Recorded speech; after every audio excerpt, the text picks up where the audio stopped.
Happy TV! Welcome to another episode of Happy Pets, Happy Parents. Last week po, napag-usapan po natin kung ano-ano ang mga common diseases na mga na-experience na ating pets tuwing summer. Nandito po ulit tayo sa loob ng RNG Veterinary Clinic at kasama po ulit natin si Doc Girlie. Magandang umaga, Doc! Hello, good morning, Miss Abby. Good morning, Happy Pet Parents. Welcome po kayo sa RNG Vet Clinic, Pulilan, Bulacan.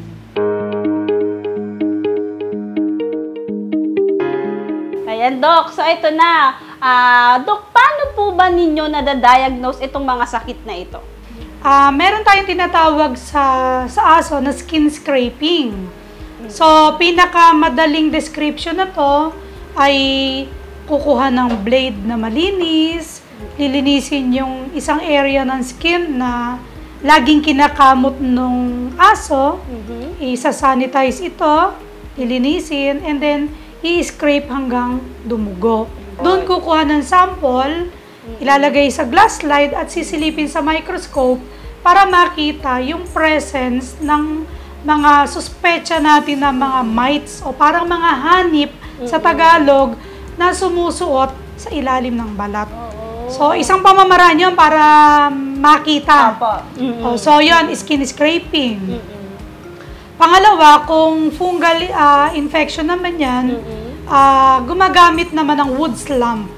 Special ito na uri ng, para siyang simpleng lamp lang na may ultraviolet. So, iba yung reflection niya. Nagkakaroon ng blue light.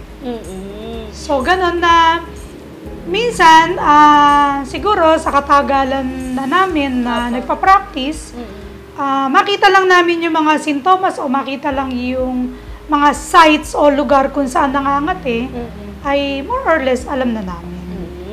May mga solusyon po ba itong mga sakit na nabanggitin nyo? Yes, of course. Alam mo, Miss Abby, mga ka-happy pet parents, maaari po kasing magsabay-sabay yung mga dahilan na yan. Una, ang sasabihin ay mayroong ticks. So, yun, di ba? So, nawala na yung ticks, bakit anya? Nangangati pa rin. O dahil nga pala meron ng galis. Nung ginamot yung galis, babalik, bakit po makati pa din? Kasi pwedeng magkasabay, sumabay si fungus doon sa mga galis na yan. So, minsan extensive o masyadong madaming ibinibigay na gamot. Hindi talaga siya minsan kuha ng isang gamot lang. Kailangan ay nagkakaroon na ng combination na gamutan. Sometimes yung iba topical, di ba yung pinapahid lang, nakukuha. Sometimes yung ipinapainom, kuha na. Yung iba naman sabon or shampoo. Sasabihin, bakit ginamitan ko na ng sabon para sa fungal infection, hindi pa gumagaling. Ginamitan ko na ng sabon para sa galis, hindi pa rin gumagaling. So, minsan pala may combination. Nagbo-bolt in sila. Nagbo-bolt in sila. Yes. Kaya sobrang nagsasuffer yung mga pets natin.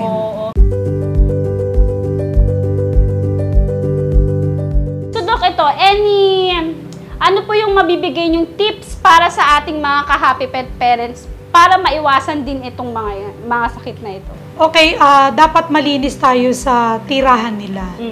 So, dapat ay kasama na sa routine natin ang paglilinis daily. May mga sabon naman din tayo na available para sa tick and fleas, diba? So, maaari tayong gumamit ng iba-ibang uri ng sabon. Let's say, kung ang label niya ay for dogs lang.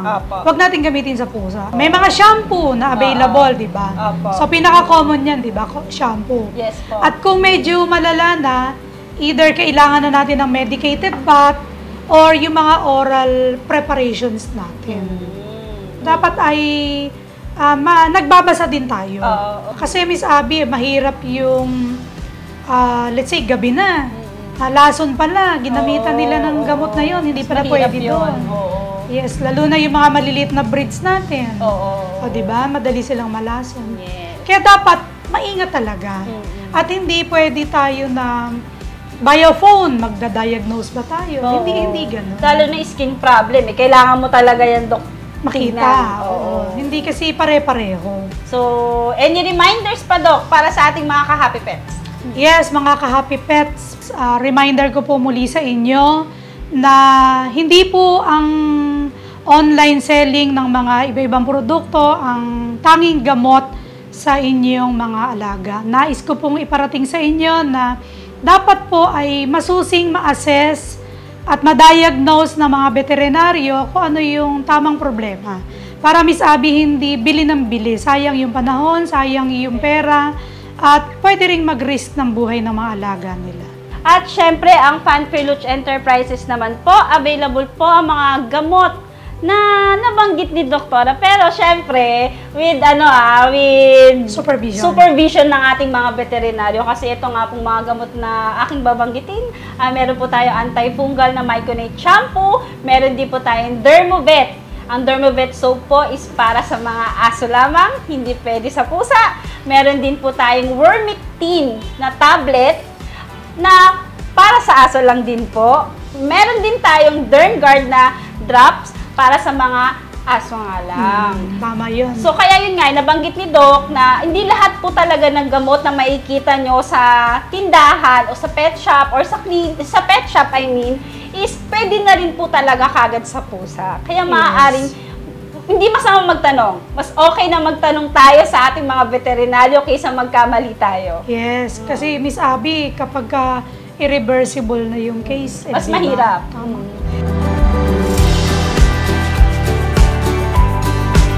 Thank you so much, Doc. Welcome, Miss Abby. Thank you, happy pet parents. Maraming salamat sa inyong panonood. Nawa ay marami kayong natutunan sa episode na to. At ako po si Doc Girly from RNG Vet Clinic dito po sa Bayan ng Pulilan. Maraming salamat sa inyong lahat.